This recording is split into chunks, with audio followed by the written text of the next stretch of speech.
What's up YouTube? I'm back again with another video, and today we are going to look at VEON, and wow, what a monster day we had, up 25%, and congratulations to all that were able to pick up shares before the monster gain.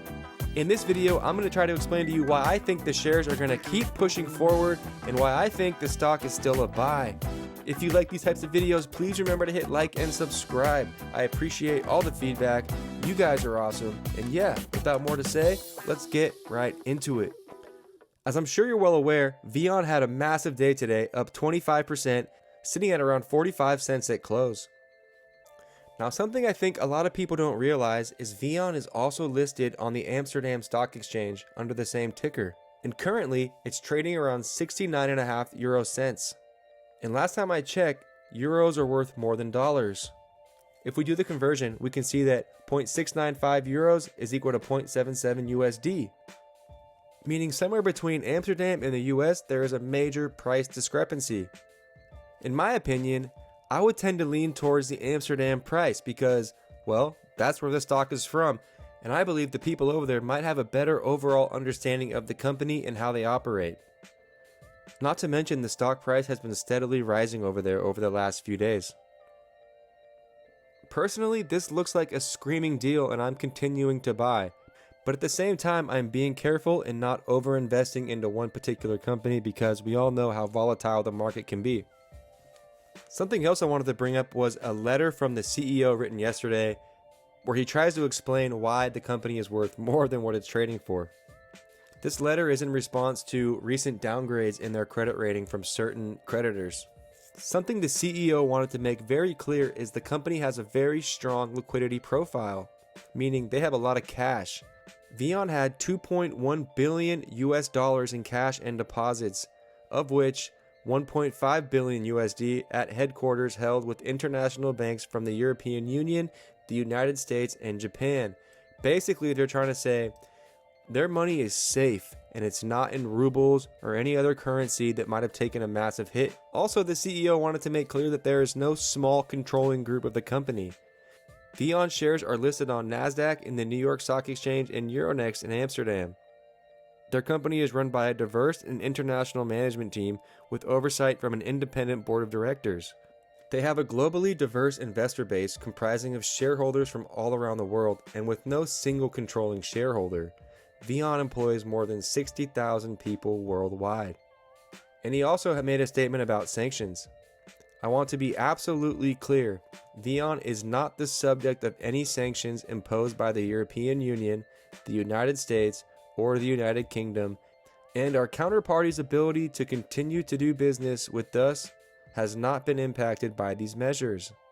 They have received many questions about the oligarch's connection to the company, so they were also addressed, stating that both sanctioned oligarchs had stepped down from their roles at VEON and also stepped down from their roles at Letter One, a company that holds a very large stake in VEON, who just happens to be founded by those oligarchs. Most importantly, I think what they're trying to say is they are not subject to sanctions because these companies do not directly benefit the military effort. The US government has stated time and time and again that they are not targeting the Russian people. They don't want to ruin the Russian people's life. What they do want to do is try to hinder the Russian government without directly ruining the lives of the Russian public who are, for the most part, innocent. So personally, I think there are a few reasons that the US stock market is lagging behind the Amsterdam as far as the VEON stock price. And I think it really starts with the overall uncertainty in the market, questions about the oligarchs, and really just the overall Russian future of the business. Another reason why the stock might be having trouble regaining its lost ground is because these massive sells were done by institutions or just major shareholders who are now locked into a 30-day wash sale. So basically, they can't rebuy this stock for 30 days or they lose all the tax credit they got from losing this money here. And also, pretty importantly, I'd like to point out that there are an incredible amount of call options that expire this week. I'll tell you what, the market makers will not let these 10,000 contracts go through in the money. This million shares will expire and they will receive all the premium. So yeah, way too many call options that are really holding us back. When you buy a call option, it actually puts downward pressure on the stock. I'm not going to explain how that happens. It has to do with your broker and how they hedge.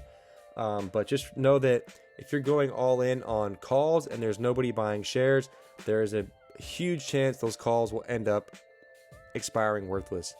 So if you're going to be investing in VEON, please don't buy calls.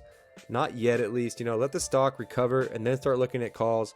Right now, you have a chance to buy shares. Like, why buy the right to 100 shares at $1 when you can actually buy 100 shares right now for 45 cents? It makes no sense.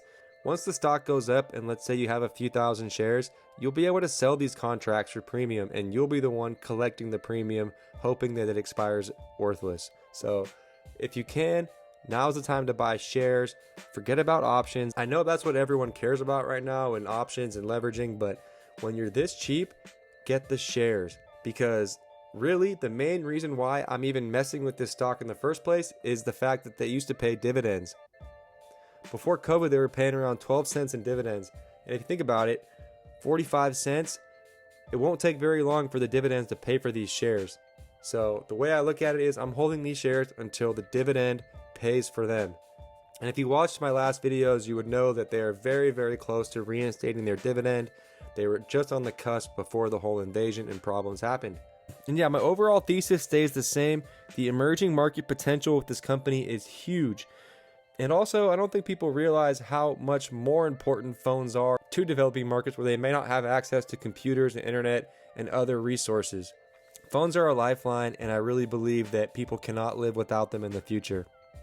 So basically, at the end of this, the two main catalysts I want to watch are the options expiring this Friday and the Monday price. I think we're going to see a big surge Monday.